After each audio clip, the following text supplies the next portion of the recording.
আসসালামু আলাইকুম বন্ধুরা, সবাই কেমন আছেন? এই তো আজকে আমাদের কি রান্না করেছে শারমিন? খিচুড়ি। খিচুড়ি, সবজি খিচুড়ি। এই দেখেন আমাদের সবজি খিচুড়ি রান্না করেছে। দেখে মনে হচ্ছে অনেক মজা হবে খেতে, তাই না শারমিন? তারপরে এই তো আলুর ভর্তা, এই দেখেন আলুর ভর্তা করছে। তারপরে এই তো খিচুড়ির মধ্যে আচার দিয়েছে। আচারটা খেতে ভালোই লাগে, আচার দিয়ে সবজি খিচুড়ি। শারমিনের এমন লাগে, মজা লাগে, অনেক মজা লাগে। সবজি খিচুড়ি মানে আমাদের খাওয়া হয় না সেভাবে, মাঝে মধ্যে খাওয়া হয়। আজ আমি আর শারমিন প্রায় সবজি খিচুড়ি খাতো না শারমিন, মানে প্রায় প্রতিদিনই সবজি খিচুড়ি খাতো আগে, কিন্তু এখন আর খাওয়া হয় না।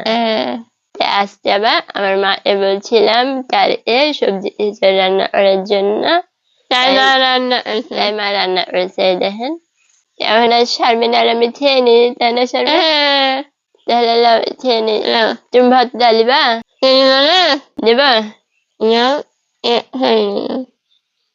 অল্প এলিয়ে তারপর অল্প হয়, আমি একটু দেখি একটু এমন হয়েছে। বিসমিল্লাহ।